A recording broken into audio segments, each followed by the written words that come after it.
The distress of the convicts cannot be here described, every one thinking that every moment the ship would be swallowed up, the bow of the foaming ocean which came pouring down the hatchways and the convicts being chained two and two. They was in a sad, helpless condition. Today we're diving into a tale of highway robbery and death on the high seas. Welcome to Ratbags and Roustabouts, the place where we tell those extraordinary stories of ordinary people who never made it to the history books. I'm your host, Marion Langford.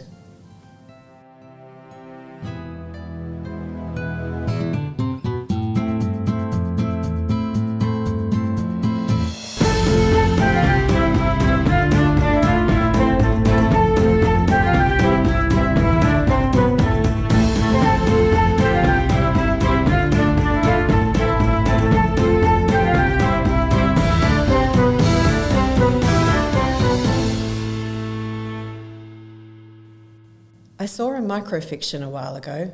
It's from a writer called James Miller who has a website called asmallfiction.com, and this particular one I just love. It's a conversation between a person who has lost a loved one and a witch, and it goes like this. "Do you have a magic spell to return someone to life?" she said. "No," the witch said. "I'm sorry." "Oh. Why don't you tell me about them?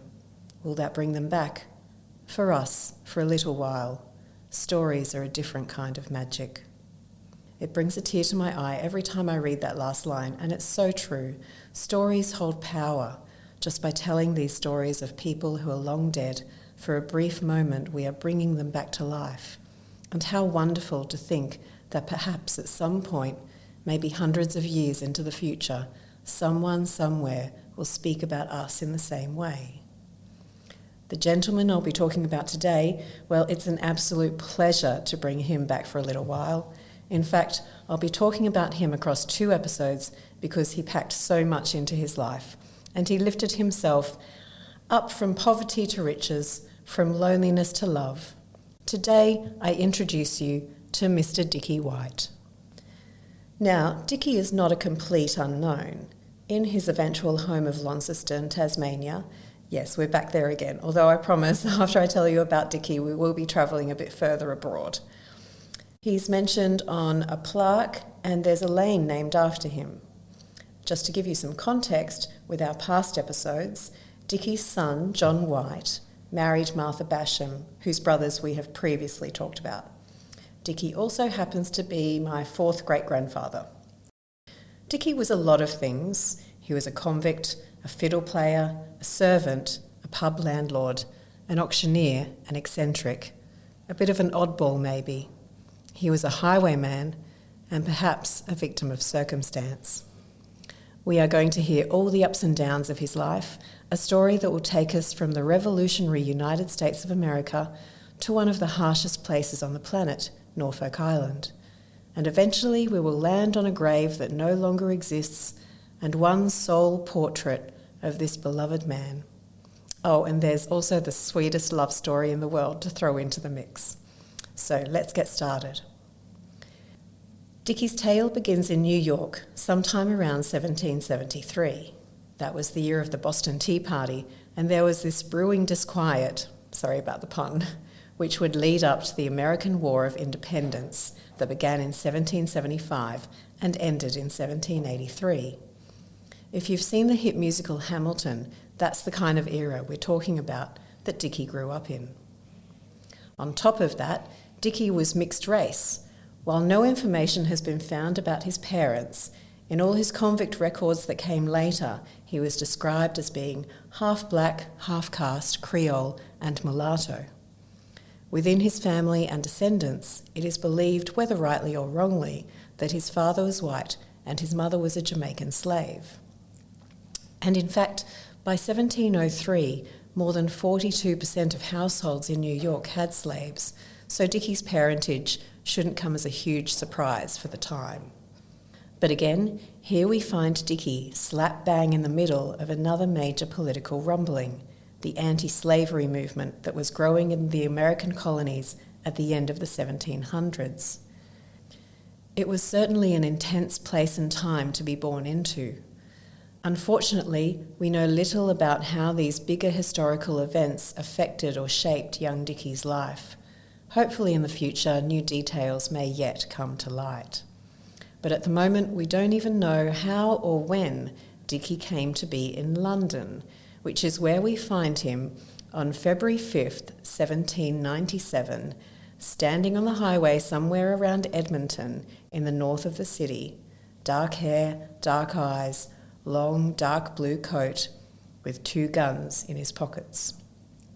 That's when he stops a chase, holds a revolver on the occupants and says, "Stop and deliver your money and your watches."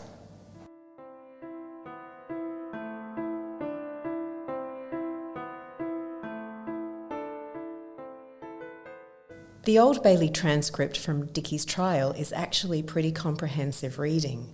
It starts with the indictment.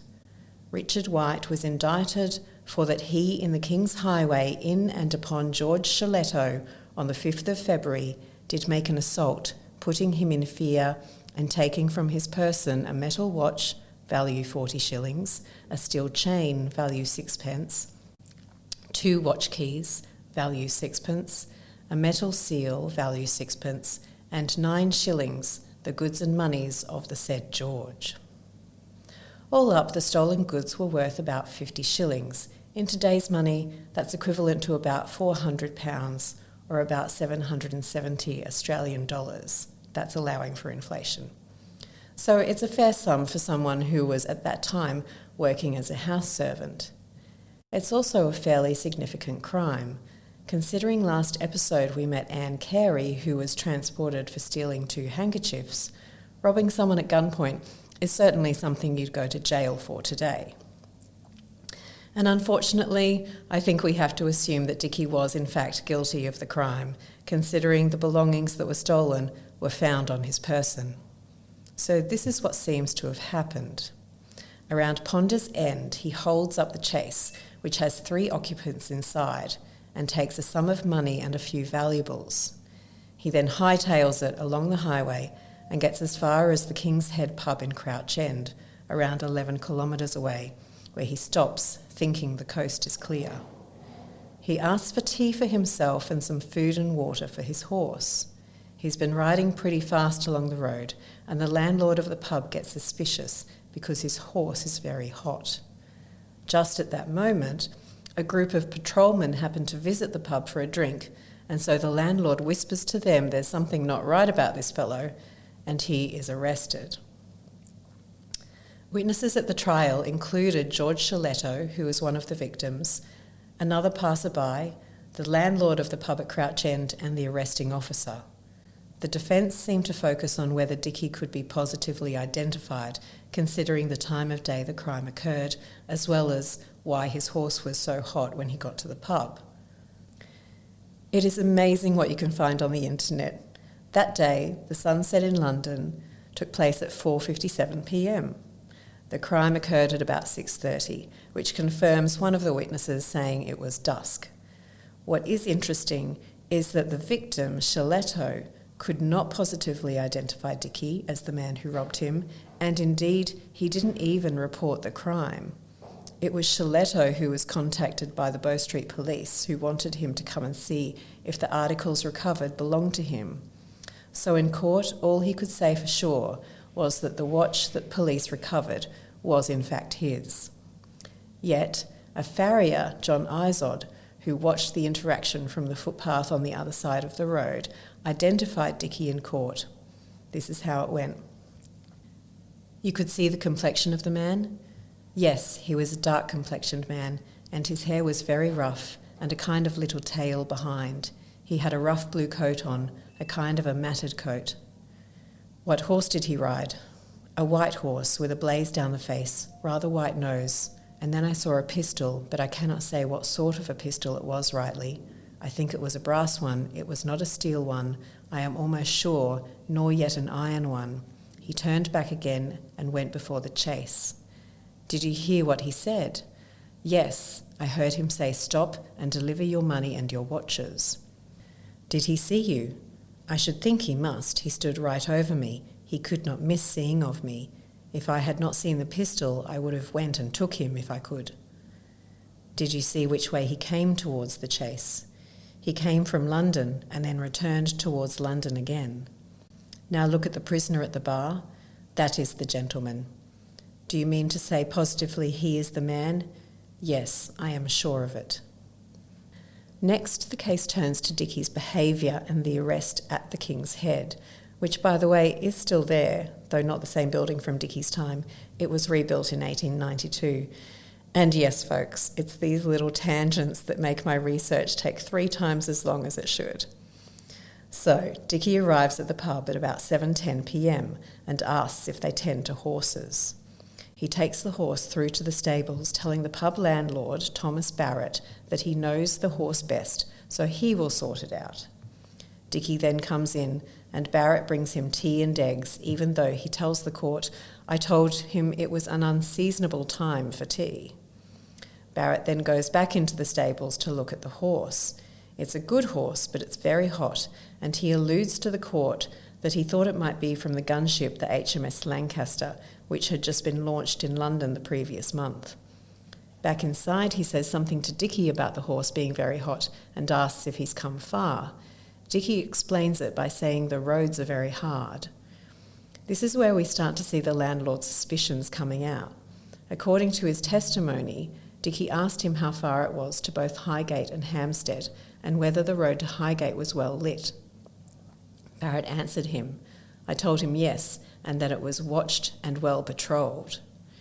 That's when a bunch of coppers come in, which was pretty bad luck for Dicky, and Barrett tells them about this bloke who seems a bit suspicious.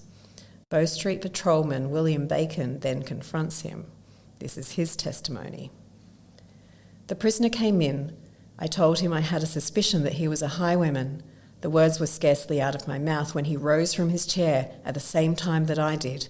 He whipped his hands into his close-bodied coat pocket. His greatcoat was off, and I immediately secured his hands in his pocket. I took his hands out of his pocket and told him if he had anything in his hands to drop it. He was very quiet. I took his hands out of his pocket and put my own in, and took these pistols, one out of each coat pocket. He then shows the guns to the court. There was nothing else the court could really do. Dicky was found guilty and sentenced to death.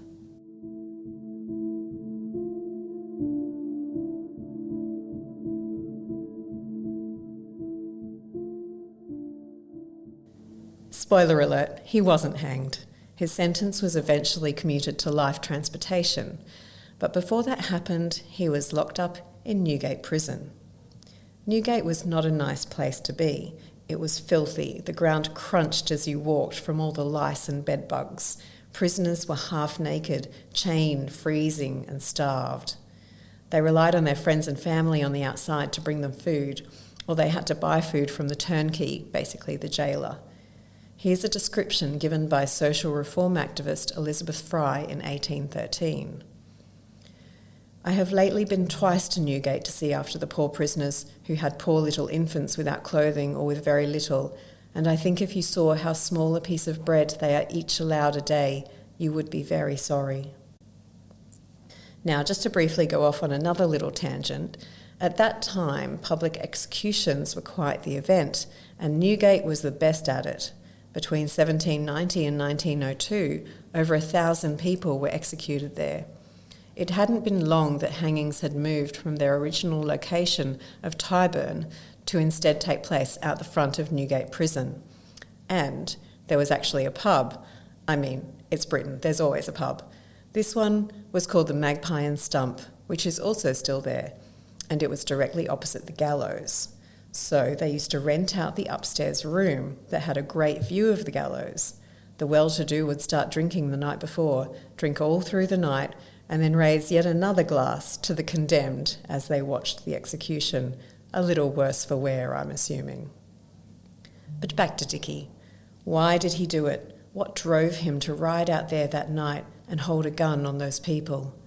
Later on in a diary from the ship he was transported to Australia on, it listed his nickname as Coates, apparently given to him because of his usual wardrobe in his job as a servant. So he probably had employment, possibly with the man who owned the horse, named as a Mr. Calvert. The answer may lie in the reason why his death sentence was commuted. His wife, and we don't have any definitive identity for her, it's actually unlikely they were in fact married, and unfortunately Richard White is a very common name and makes searching these early records incredibly difficult. But anyway, she gave birth to their son John later in 1797. So, and this is obviously just my thoughts on it, there's no way to prove this, but perhaps he'd found out that she was pregnant and he realised he needed money to support the baby. It could be enough impetus to drive a man, who I might add never offended again, to do something so drastic. Anyway, sometime that year his wife gave birth. The date of his son's birth is usually given as November 1797, but I would point out that's more than likely a baptism date, as otherwise Dicky would have been in prison at the time of conception. Sadly, his wife died soon after the birth. Again, we don't know what happened here, whether it was a complication from the birth, another illness, an accident.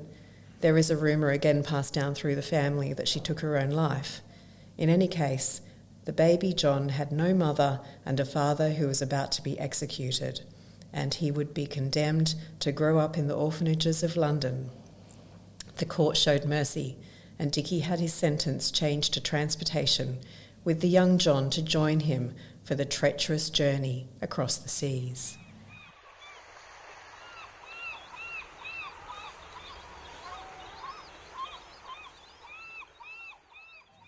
With his sentence now transportation, Dicky was moved from Newgate Prison to the Lion Hulk in Portsmouth as he waited to be given a place on a ship to New South Wales. He had just escaped death once, and now being placed on this particular hulk in this particular port possibly helped save his life a second time, though it would be a close-run thing. By November 1798, he and the young John were given places aboard the Hillsborough under Captain William Hingston. In those days, there were a few things that ship captains feared: mutiny, bad weather, and jail fever. The Hillsborough experienced all three. What was known back then as jail fever is today what we call typhus. We now know a lot of things about typhus that they didn't know in 1798. For example, back then the leading medical theory, miasma theory, posited that sickness was spread through bad smells. So airflow was a big thing, and details like the space between prison bars were redesigned to allow more air circulation. What they didn't know was that typhus is actually spread through fleas and body lice, so it becomes a real problem when people are being kept in close quarters, like in a prison or on a ship.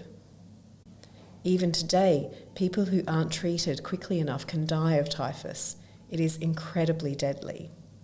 So back in 1798, when typhus broke out on the prison hulks that were docked in Sydney Harbour, just to the east of the main centre of Portsmouth, the powers that be were keen to stop it from spreading. The Hillsborough was set to transport 300 male convicts to Port Jackson.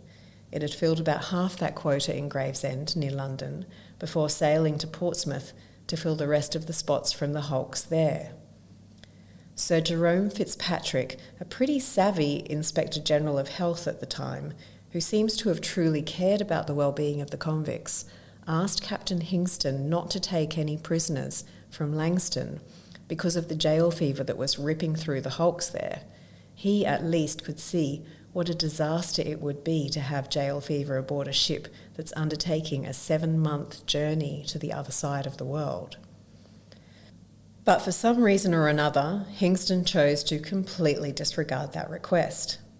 That one decision, in fact, the second that just one item of clothing from one of the infected hulks came on board, the ship was doomed. By the time the Hillsborough reached New South Wales in July 1799, a third of the prisoners on board would be dead. To be fair to the captain, there were other recommendations of Fitzpatrick's that he did follow. These included buying extra tar and gunpowder for the journey to be used for fumigation.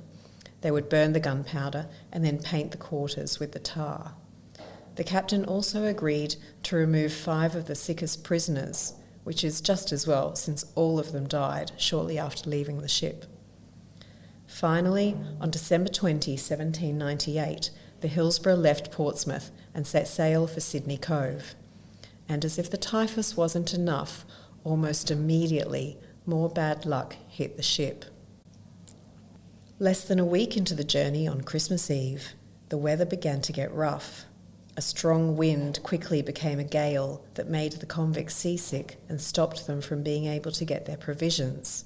It continued into Christmas Day as the ship sailed past the Channel Islands.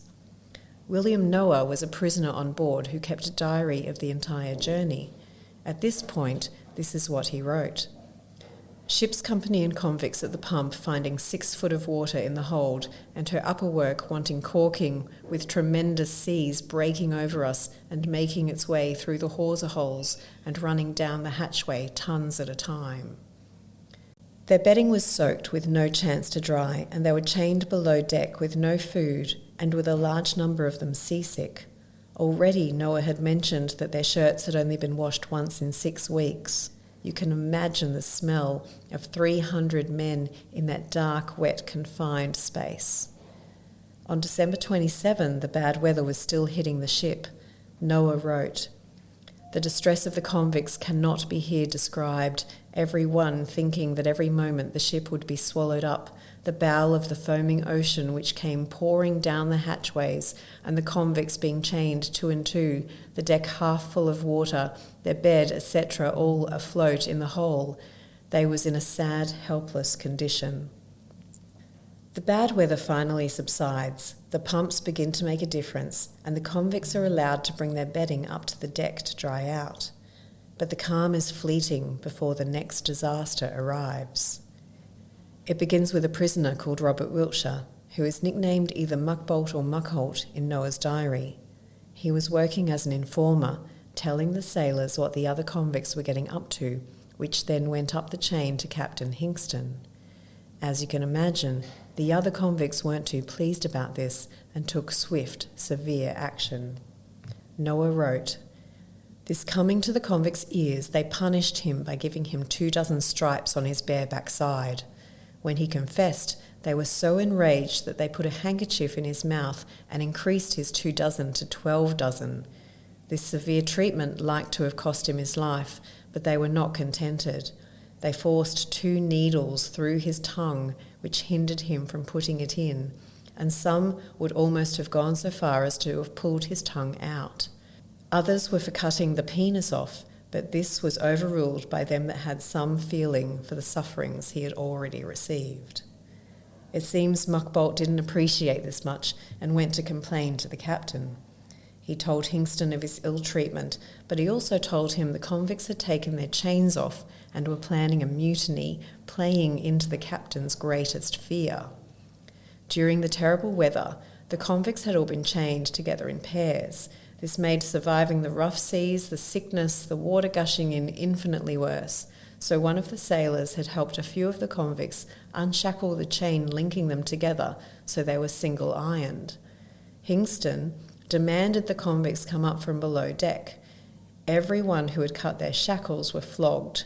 The sailor who had helped them was also flogged. Then every convict whose irons had been cut was shackled, handcuffed, and some had an iron collar placed around their necks. This took place on December 29. The ship hasn't even been sailing for 2 weeks at this point, but this is going to really set the tone for the rest of the voyage, because Hingston's concerns of mutiny will see him keep the convicts chained, deny them provisions, fresh water, food, will stop their bedding and clothes being cleaned, and all of that will in turn cause the typhus to spread further and faster, and will leave those sick in a much less comfortable position as they fight to survive.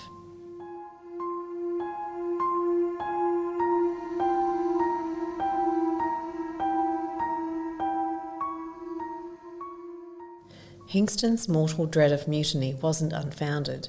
In a study of convict voyages to Van Diemen's Land, it was found that just over 10% had evidence of a mutiny conspiracy. There was only ever one successful mutiny aboard a convict ship, though, but that had happened just the year before the Hillsborough sailed, on the Lady Shore. That one had been successful mainly because it involved the convicts and the crew working together to take the ship. After that, shipping companies began to hire their own guard instead of using the military on board the ships. Nevertheless, Hingston became increasingly paranoid and reacted forcefully. Over the course of the 218-day journey, one man was given 500 lashes, another was kept in an iron collar for 89 days. The convicts were denied fresh water to the point where the ship's surgeon, John Justice William Kunst, had to sneak it to the sick men he was treating in secret. William Noah wrote on January 1, 1799, "Remainder of the convicts ordered on deck, their irons examined, and if cut, some were punished with 12 stripes, and some 6 We are now suffering closely from want of provisions, and indeed death would have been a welcome friend." The next day he wrote about the alleged planned mutiny. "I am certain no evil intent of the convicts had been thought of, it being the intention of the convicts only to single iron themselves, but the captain had got to such a pitch that I thought he would have hanged some of them." With the convicts largely confined below deck, double-chained, starved, unwashed, the typhus spread. And it is at this point that men begin dying. 1 on January 7, 3 on the 9th, another on the 11th. This continues apace until the ship reaches Cape Town on March 31st. A British military force occupied Cape Town at the time. The ship could get fresh meat, vegetables and other supplies. But once the military stationed there realised the extent of the illness on board the Hillsborough, they sent the ship to another bay. On April 9, Noah wrote, "Departed this life John Sharp and committed his body naked to the deep. This was a very awful sight to see one's fellow sufferers dragged away in the wretched condition, and sorry I am to say was not so much thought of as a dog." After some of the Cape Town officers inspected the sick on board, it was decided to let the majority of the convicts have a night on shore. They were taken to what they were told was a hospital, but in reality was an old stable with no windows, no fireplace, with some grass on the cold stone floor and a sail for a blanket. After what Noah described as a deplorable night, they hustled back on board. It must have been bad if the convict ship was preferable. Once the ship left Cape Town, Hingston softened a little. He began letting convicts up on deck to boil their tea, and the sick were allowed to have fresh air whenever they wanted. The convicts could also have as much water as they liked. But it was all too late. By now, 83 had died. And by the time the ship arrived at Sydney Cove on July 26, a total of 95 were dead. In the week after arrival, another 6 also passed away, making the total number of deaths for the ship 101. So, 300 convicts had left Portsmouth and just 199 arrived alive in New South Wales. Of that number was our old friend Dicky White, as well as his young son John. I said earlier that being put on the lion hulk possibly saved Dicky's life a second time. That's because when you look at which hulks prisoners had come from to the Hillsborough and compare it to who died, the lion had the lowest death rate at 27.5%. Those who came from the source of the typhus, the hulks from Langston, had a 50% death rate. John Hunter was Governor of New South Wales at that time. He was disgusted at the conditions the convicts of the Hillsborough had experienced. In a letter back to John King, the Under-Secretary of State, Hunter wrote, "The Hillsborough just arrived with a cargo of the most miserable and wretched convicts I ever beheld. Were you, my dear sir, in the situation in which I stand, I am convinced all the feelings of humanity, every sensation which can occasion a pang for the distresses of a fellow creature, would be seen to operate in you with full force." Meanwhile, Dicky's trials weren't over by a long shot. He would soon find himself in arguably the most severe place on earth at that time, Norfolk Island. He would also find the love of his life, and against all the odds would carve out a life and a name for himself to be proud of. But that is a story for next time on Ratbags and Roustabouts. I hope you've enjoyed today's episode. I'm Marion Langford, and make sure you join me again for more stories about those common as muck ratbags and roustabouts from our past who still have extraordinary tales to tell.